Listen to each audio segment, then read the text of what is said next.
Sa simula ng pelikula, isang nameless drifter ang biglang nagkamalay sa teritoryo ng Arizona. May sugat siya sa tagiliran at may kakaibang bracelet na nakakabit sa kaliwang braso.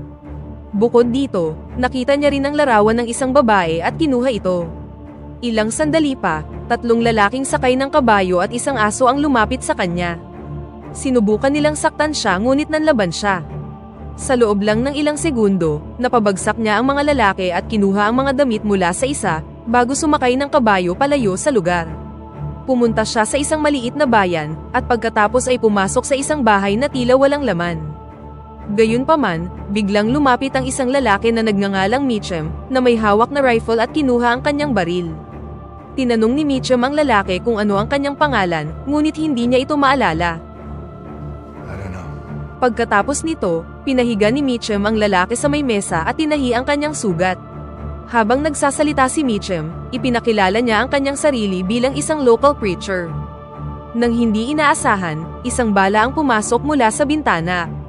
Lumabas si Mitchum kasama ang lalaki, at nakita ang isang batang cowboy na nagngangalang Percy, na walang habas na nagpapaputok sa lahat ng direksyon. Ang bar owner na nagngangalang Doc, at ang kanyang asawa na si Maria, ay lumabas upang suriin ang sitwasyon. Galit na galit si Doc dahil balasubas si Percy at hindi siya nagbabayad ng kanyang inumin. Gayunpaman, iginiit ni Percy na malaki ang utang ng bayang ito sa kanyang ama, na isang makapangyarihang cattle rancher. Pagkatapos nito, sinimulan niyang kikilan ng pera ang taong bayan, at tinangkang takutin ang estranghero. Gayunpaman, tinuod lang siya ng lalaki sa itlog at namilipit sa sakit si Percy. Itinulak siya ng lalaki sa sahig at pagkatapos ay naglakad na palayo. Sa parehong oras na yun, isang babaeng nagngangalang Ella, ang nakatingin sa kanila mula sa gilid ng eskinita. Hindi nagtagal, bumangon si Percy at nagbantang papatayin ng estranghero, ngunit nagmintis siya at natamaan ang balikat ng isang dumaraang deputy. Nang makita ito, ang sheriff na si John Taggart, ay sinabi kay Percy na sumusobra na siya sa pagkakataong ito, kaya kailangan niya siyang ikulong. Isang lalaking Indian na nagngangalang Nat, na nagtatrabaho para sa ama ni Percy, ang nagsabi kay Percy na ipapaalam niya sa kanyang ama ang nangyari. Sa sumunod na eksena, makikita ang isang kawan ng mga kumakaing baka, habang ang 3 lalaking taga-alaga nito ay umiinom ng kape malapit sa apoy. Ang isa sa mga lalaki na nagngangalang Roy, ay pumunta sa ilog para tumae, ngunit biglang nagkaroon ng malaking pagsabog at siya ay nahulog sa ilalim ng tubig. Nang umakyat siya pabalik, patay na ang 2 pa niyang kasamahan at pati na ang mga baka, at nasusunog na rin ang mga puno. Samantala sa opisina ng sheriff, napansin ni Taggart ang isang wanted poster, at sa wakas ay nakilala ang estranghero bilang si Jake Lonergan, isang notorious na outlaw. Samantala sa bar, tahimik na umiinom ng whiskey si Jake nang lapitan siya ni Ella. Tila kilala niya si Jake at ang pagkawala ng kanyang memorya, at partikular na nagtanong tungkol sa kakaibang metal gauntlet sa kanyang braso. Bago pa nila maipagpatuloy ang kanilang pag-uusap, pumasok si Taggart at ang kanyang mga tauhan sa bar. Nang makaramdam ng gulo, sinabihan ni Jake si Ella na tumabi. Nang tawagin siya ni Taggart sa kanyang pangalan at inutusan siyang sumuko, nagawang desarmahan ni Jake ang lahat, nang hindi pinapatay ang sinuman. Gayunpaman, pinukpok siya ni Ella mula sa likuran, dahilan para mawalan siya ng malay. Nang nawalan ng malay si Jake, nakaranas siya ng mga kakaibang vision ng isang maliit na cabin at ng kanyang asawa na si Alice. Nakita niya ang isang mesa na may mga gintong barya, isang alien creature, at isang grupo ng mga tao na tulala at nakatingin sa itaas. Kalaunan, nagising si Jake sa loob ng isang selda, at nakitang nakakulong siya sa tabi ng selda ni Percy. Sa mga oras na yun, nagsalita si Percy ng mga kalokohan kay Jake, kaya pinatumba niya ito. Samantala, ang ama ni Percy na si Colonel Woodrow, ay makikitang pinagbabantaan si Roy, at iginiit na malaman kung ano ang nangyari sa 2 niyang tauhan at sa mga baka. Hindi nagtagal, dumating si Nat at inireport ang nangyari kay Percy. Taggart locked him up, boss. The hell does Taggart think he's doing? Bago sila umalis, isiniwalat din ni Nat na nasa bayan si Jake, at nagbabala na kakailanganin nila ng mas maraming tauhan. Samantala sa kulungan, dinala ni Taggart si Jake sa labas at inilagay siya sa isang bagon kasama si Percy, upang ihatid sa Santa Fe para sa paglilitis. Bago umalis ang bagon, kinausap ni Ella si Jake ngunit sinabihan lang siya nitong umalis. Bago pa sila makaalis, dumating si Woodrow kasama ang kanyang mga tauhan. Inutos ni Woodrow na palayain ni Taggart ang kanyang anak, at hiningi ang kustodiya ni Jake para sa pagnakaw niya ng kanyang mga ginto. Ilang sandali pa, biglang lumitaw ang mga kakaibang ilaw sa langit na kinuha ang atensyon ng lahat. Nagsimulang tumunog ang gauntlet ni Jake at nabunyag na ang mga ilaw ay mga alien spacecraft na nagsimulang magpatama ng mga energy blast sa bayan. Nagkagulo ang lahat ng ang mga spacecraft ay nagsimulang maghulog ng mga cable at sinimulang hilahin ang mga tao pataas sa himpapawid. Sa gitna ng kaguluhan, nahila si Maria pataas, at wala nang nagawa si Doc kundi ang panoorin siya. Sa sandaling yun, tila na-activate ang bracelet ni Jake, itinutok ito sa likod ng bagon at pinasabog ito. Iniligtas ni Woodrow si Percy ngunit bago pa sila makatakas, isang cable ang humawak kay Percy at hinila siya papunta sa langit. Habang umiikot pabalik ang isang spacecraft, itinutok ni Jake ang kanyang gauntlet at pinabagsak ito. Dahan-dahang lumapit sina Jake at Woodrow sa bumagsak na spacecraft ngunit wala itong laman.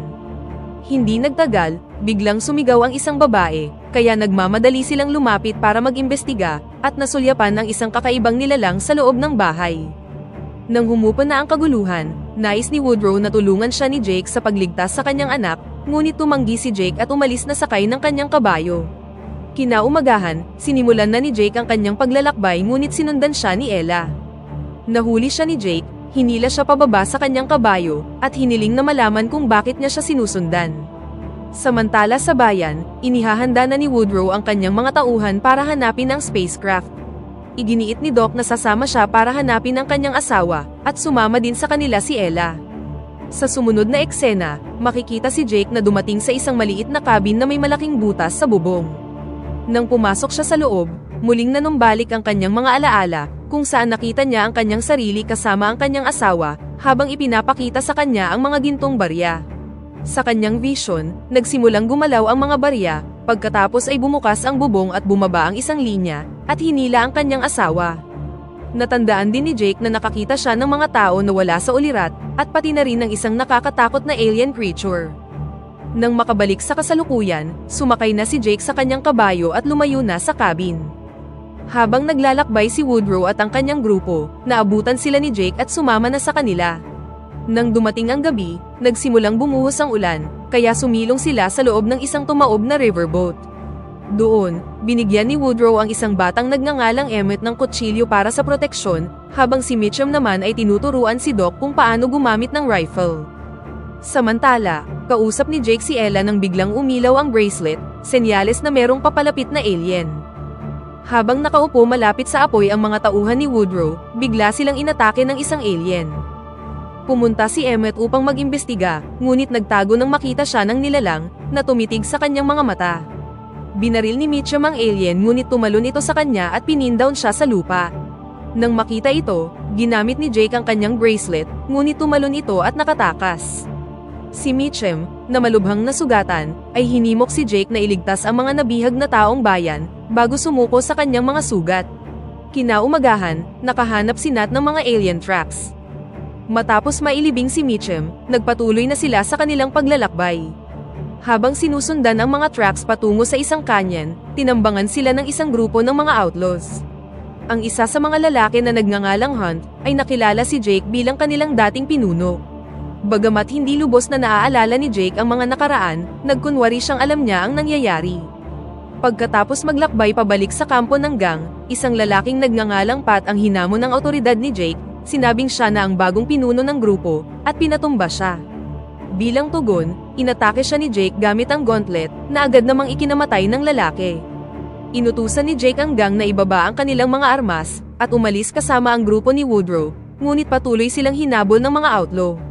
Nang hindi inaasahan, lumitaw ang 4 na spacecraft at nagsimulang magpaputok sa mga nakakabayong gang.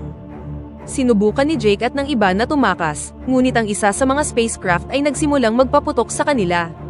Nagpalabas ito ng cable ngunit nakaiwas si Jake at nagsimulang magpaputok sa spacecraft. Lumipad ito sa kanilang likuran at hinila si Ella gamit ang cable, bago lumipad palayo kasama ang babae. Hinabol ito ni Jake at dahil mababa na ang lipad ng spacecraft dahil sa pinsala, nagawa niyang makalapit at tumalon dito. Habang lumilipad ito sa isang lawa, ginamit ni Jake ang kanyang gauntlet, dahilan para bumagsak ito sa tubig. Siya at si Ella ay lumabas at lumangoy sa pampang, ngunit bigla silang inatake ng isang alien at itinapon si Ella sa ere. Mabilis na lumingon si Jake at ginamit ang bracelet, na agad namang pumatay sa alien. Nagmamadali siyang lumapit kay Ella, ngunit malubha itong nasugatan. Binuhat siya ni Jake ngunit nahirapan siyang magpatuloy at bumagsak sa lupa. Nang dumating sina Woodrow, Nat, Doc at Emmett, sinabi ni Woodrow kay Jake na patay na siya, ngunit tumanggi siyang tanggapin ito. Habang nakatayo sila doon, na-realize nilang napapalibutan sila ng mga Apache warrior. Hinuli nila si Jake at ang iba pa, at dinala sila sa kanilang nayon bilang mga bihag. Pagdating doon, itinapon nila ang katawan ni Ella, na nakabalot sa isang tela, sa isang malaking apoy. Ngunit habang nakikipagtalo si Woodrow sa pinuno, biglang sumiklab ang apoy at lumabas ang hubad na si Ella mula rito. Naglakad siya papunta kay Jake, at mabilis naman siya nitong binalot ng blanket. Habang nakaupo sa paligid ng apoy, nakipag-usap si Ella sa pinuno sa kanilang wika, at ibinunyag na nagmula siya sa mga bituin. Nang marinig ito, pumayag na ang pinuno na sumama sa kanila sa paglaban sa mga alien. Sinabi ni Ella na mahahanap sila ni Jake, ngunit iginiit ng ating bida na wala siyang maalala, ngunit merong paraan ang pinuno ng mga Apache para maibalik ito. Binigyan nila si Jake ng Indian medicine at nagsimulang bumalik ang kanyang mga alaala. Sa loob ng mothership, naalala ni Jake ang isang alien na pinag-e-eksperimentuhan ang kanyang asawa, bago siya sinunog. Pagkatapos nito, lumingon sa kanya ang alien at nagpasok ng laser instrument sa kanyang tagiliran, ngunit hinila niya ito at hiniwa ang mukha ng alien, at pagkatapos ay ninakaw ang bracelet. Naalala niya ang ginawang pagtakas mula sa alien mothership, at ngayon ay naalala na niya kung saan ito matatagpuan. Gamit ang kaalamang ito, naghanda na ngayon ang grupo sa pag-atake sa alien mothership. Samantala, bumalik si Jake sa dati niyang gang at hinikayat silang sumama sa kanya sa isa pang pagkakataon, at ito ay para labanan ang mga alien. Sa sumunod na araw, lahat sila ay nagtungo na sa mothership, handa na para sa isang labanan. Pumwesto ang mga Indian sa mataas na lugar, habang si Jake at ilang lalaki naman ay lumapit mula sa ibaba. Sina Jake, Hunt, at isa pang lalaking nagngangalang Bronk, ay umakyat sa harapan ng mothership dala ang stick ng mga dinamita. Hindi nagtagal, sinindihan ni Jake ang dynamite at ihinagas ito sa entrance, pagkatapos ay mabilis silang bumalik pa ibaba. Habang tumatakbo sila, sumabog ang mga dinamita at hindi nagtagal, lumabas na ang mga alien at nagsimulang magpaputok sa kanila. Sa panahong yun, nakahanap sina Jake at Ella ng pathway upang makapasok sa mothership mula sa ibaba. Pagkatapos ay sinundan nila ang isang tunnel at nakita kung saan kumukuha ng ginto ang mga alien. Samantala sa labas, kasalukuyang nagaganap ang isang matinding labanan.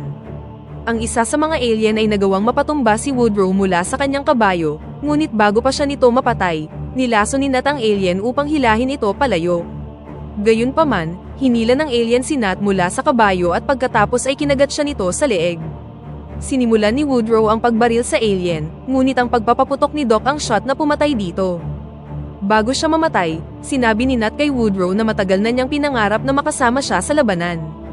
Sa parehong oras na yun, dumating na ang chief ng mga Indian at tumingin kay Woodrow. Sumakay sila sa kabayo at sabay na nakipaglaban, kung saan nakapatay sila ng maraming mga alien. Sa kabilang banda, sina Jake at Ella ay nakapasok na sa sentro ng mothership, kung saan nakita nila ang mga nakakulong na bihag na nasa hypnotic state. Sinabihan ni Ella si Jake na huwag tumingin sa liwanag, ngunit tumingala pa rin siya dito. Para iligtas siya, binaril ni Ella ang malaking makinang na lobo at bumagsak sa lupa ang malagkit na likido. Dahil dito, nagsimula ng magising ang mga tao mula sa kanilang hypnotic state, at ang duo ay sinimulan ng kalagan ang mga bihag. Habang patuloy na pinapalaya ni Ella ang mga bihag, tumakbo si Jake para pigilan ang mga paparating na alien. Habang papalapit sa kanya ang mga nilalang, pinatay ni Jake ang ilan sa kanila gamit ang kanyang high-tech na bracelet. Pagkatapos patayin ng maraming alien, lumapit si Ella sa kanya para sabihing nakatakas na ang lahat ng mga bihag, at tumakbo na ngayon ang dalawa palabas ng mothership. Gayunpaman, nakita niya si Ella na tumatakbo papunta sa mas malalim pang bahagi ng mothership, kaya sinundan niya ito. Sinabi ni Ella kay Jake na maaari niyang sirain ang ship kung dadalhin niya ang bracelet sa core at pagkatapos ay papasabugin ito. Pagkatapos halikan si Jake, natanggal na ang bracelet sa kanyang braso. Nireprogram niya ito at dinala sa isang portal, ngunit hindi na siya masamahan ni Jake. Hindi nagtagal, isang alien ang nagsimulang magpaputok kay Jake, kaya wala na siyang naging ibang choice kundi ang tumakbo na palayo. Sa parehong oras na yun, umakyat si Ella sa isang tunnel patungo sa core, habang si Jake naman ay nakita ang lugar kung saan minimina ang lahat ng ginto at inililipat sa power reserve ng mothership. Nang hindi inaasahan, isang alien ang humawak kay Jake mula sa likuran at nabunyag na ito ang parehong alien na sinugatan ni Jake nang tumakas siya noon. Hinawakan nito si Jake sa isang mesa ngunit bago pa siya maoperahan ng alien, lumitaw si Woodrow at binaril ang alien sa likod. Nang makita ito, bumangon si Jake at nagpaputok din, at sabay nilang napatay ang alien. Pagkatapos nito, binaril ni Jake ang gold extractor at nagsimulang sumabog ang mga kagamitan sa alien ship, kaya pareho silang nagmamadaling tumakbo upang makatakas. Samantala sa labas, makikita ang mothership na naghahanda ng lumipad. Habang umaangat ito, nakatakas sina Jake at Woodrow sa oras. Nang papataas na ang ship sa himpapawid, sa wakas ay nakarating na si Ella sa sentro ng ship, inactivate ang bracelet at inilagay ito sa kanyang dibdib habang sumasabog. Sa oras na ito, nasa himpapawid na ang mothership, at habang pinapanood ito ng lahat, bigla itong sumabog sa isang napakalaking bolang apoy. Nang ma-realize na nagtagumpay sila, ang mga Indian at mga tulisan ay nagdiwang sa sobrang tuwa. Lahat sila ay nakasama ng muli ang kanilang mga mahal sa buhay, lahat maliban kay Jake, na nakatayong mag-isa. Dahil isa pa rin siyang wanted man, bumalik si Jake sa kaninang cabin at nag-alay ng ilang bulaklak upang alalahanin ang kanyang asawa. Bumalik ang eksena sa bayan, kung saan ang lahat ay nasa bar, nagdiriwang, umiinom at nagsasaya. Lahat sila ay nagbayad gamit ang ginto mula sa mothership, at si Percy ay tila isa ng mabuting tao ngayon. Sa sandaling yun, dumating si Woodrow sa may pintuan, at napahinto ang lahat. Tinawag niya si Percy at nang papaalis na sila, sinabi niya kay Doc na siya na ang magbabayad ng susunod na round, at ang lahat ay nagdiwang. Sa huling eksena, habang sina Woodrow at Taggart ay nasa beranda, biglang lumapit si Jake sa kanila. Sa kanilang pag-uusap, inalok ni Woodrow si Jake ng trabaho sa muling pagpapatayo ng bayan, ngunit magalang itong tinanggihan ng ating bida. Tila nagkakaintindihan na sila ngayon, at naglakbay na si Jake palabas ng bayan, at dito na nagtatapos ang pelikula. Pakipindot naman ang like button kung nagustuhan mo ang pelikula, at kung hindi naman, pindutin mo ng 2 beses ang dislike button para lang makasiguro.